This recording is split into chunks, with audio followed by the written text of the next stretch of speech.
It doesn't matter where in the world you are or what product you're trying to sell. Whether you think you can or think you can't, you're right. You must learn to overcome your fundamental fear of sales, because the biggest barrier to your success in this industry is yourself. And your ability to overcome those fears directly relates to the income that you're able to earn. Humans are attracted to courage and repelled by fear. I want you to imagine something for me. You're at the swimming pool and you want to jump off the diving board, but somebody's got in there ahead of you. They go up to the platform and they walk nervously out to the edge. It's cute at first, you want them to do well. And they stand there, they hesitate, they look back, and you want to encourage them. You want them to succeed. They're waiting, they hesitate a little bit more, you think they're going to jump off, but then they back off. What do you want to do? You probably want to push them off a little bit, because fear is cute only for a couple of seconds. We need to learn how to transform that fear into courage. Courage isn't the absence of fear. It's actually the presence of fear and moving forward regardless. Courage is the antidote, and it's what you're paid for. It doesn't matter where in the world you are or what product you're trying to sell. Whether you think you can or think you can't, you're right. You must learn to overcome your fundamental fear of sales, because the biggest barrier to your success in this industry is yourself. And your ability to overcome those fears directly relates to the income that you're able to earn. In sales, there are three main categories of fear: the fear of being perceived, the fear of failure, and the fear of success. We're going to look at all of those in this video as they relate to the start of your career, those initial fears that are likely to come up as you're beginning your journey in sales. But like Dante's Inferno, these fears have many layers of them, and often they're going to stay with you throughout your career. So we want to learn how those fears get to come with us on the journey, but not be in the driver's seat. They get to sit in the back seat as they come along, and we work to increase your income. What you think and what you believe is what will come true for you. Your thoughts create your life. You must work to understand the language of your thoughts and fears so that you can move forward regardless and create the sales that you want. The first category of fear is the fear of being perceived.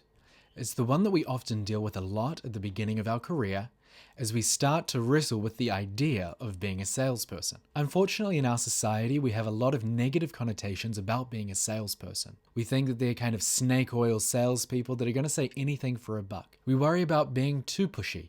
And often what we're really afraid of is our ability to influence others. Sales is a process for good. It's about aligning the right people with the right products, services, or ideas. And whether we know it or not, many people are in sales. If we're in speaking, we're in sales.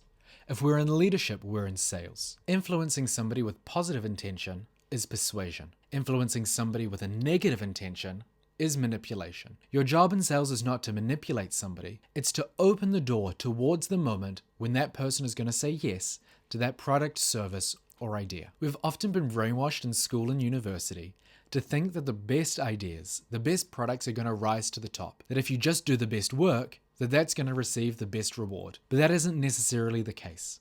So you don't want to rely on the intrinsic good of your offer to do the work for you. That's our job in sales, is to open the door.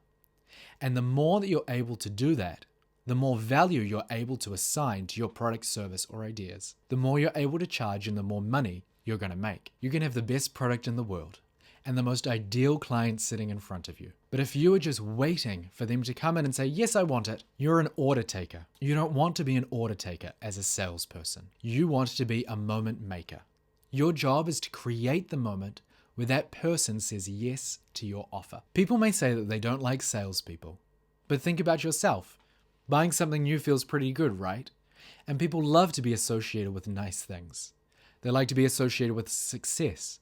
They like to be on a winning team. So remember that sales can be a force for good. There's nothing to be ashamed of being a salesperson. The second category is our fear of failure. This is where our fear of rejection and our fear of hearing no comes up. You might have heard in other sales trainings that you should collect the no's.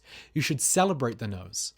But look, I'm never going to tell you that you should celebrate working for free, and I don't think that you should accept that either. Not everyone is your client, and that's okay, because in sales we get to work with the law of averages. We want to understand how many times it takes us to do a demonstration, to pitch our product or our idea, before we get the yes. Then over time we work to decrease that average. Instead of collecting no, let that no just be water off a duck's back. Because the reality is that not everybody is going to be our client, but we have to approach everybody as though they can be. Because if you don't believe that, then you're in the wrong industry. Another thing that we start to do when we have the fear of rejection is we start to take objections from the client seriously and presuppose that this client is going to be a no. We already are prejudging that for them, and so of course, that's more likely to be the outcome. Because remember, our thoughts and our beliefs create our truth. I learned this lesson really profoundly when I was in Switzerland, and it's when my sales absolutely exploded. Of course, in Switzerland, there are 3 languages spoken. I speak Italian, but I don't speak Deutsch or French. So, at first I thought I was on a little bit of a back foot. But what I realized is that I could continue to do my demonstrations in a language that I was comfortable with. And because I wasn't speaking the same language as the client, I wasn't hearing all of their objections.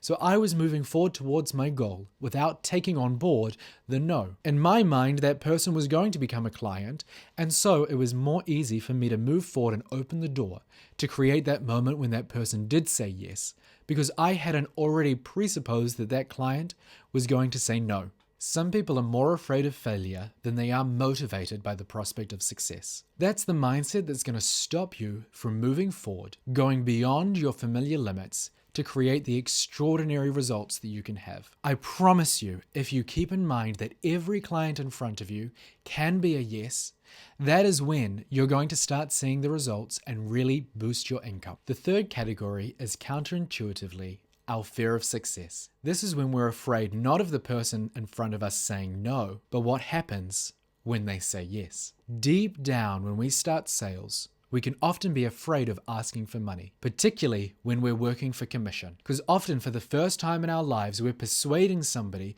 with the knowledge that we're going to get paid for it. Look, if you're good at sales, you can end up earning a lot of money. So we need to be comfortable with the idea that it's not an evil thing for us to earn money. It's not even an evil thing for us to want to earn money. If we're connecting the right people to the right products, services, and ideas, we're creating the moment where that person says yes.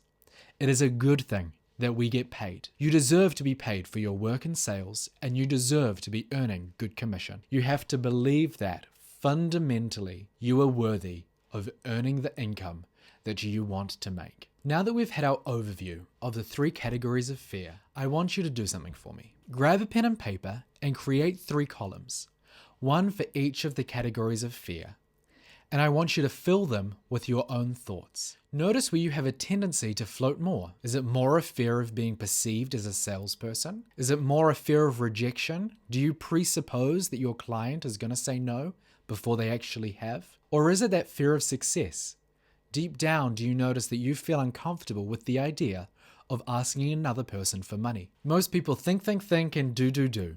And what I want you to do is step back and start to notice these patterns of your thoughts. I want you to look at them and consider which of these thoughts, which of these fears you want to be in control of your life. Do you want to have the experiences that this thought can offer? Probably not. So I want you to imagine yourself in the situation where that thought is coming up. One of the beautiful things about our brain is that it can't tell the difference between something that we imagine and actually doing it. So I want you to imagine yourself in the situation where that thought comes up and know that you have the ability to overcome it. No one else can want your success for you. There's only so much that your manager or your upline can do to support you at the edge of that diving board. You have to be the one that jumps off with courage. You have to be the one that understands the beautiful computer of your mind and the experiences that that's creating in your life. The more that you're able to meet your fear of being perceived as a salesperson, your fear of your client saying no, your fear of your client saying yes and you being the one to make money, the more you can meet those fears and move forward with confidence,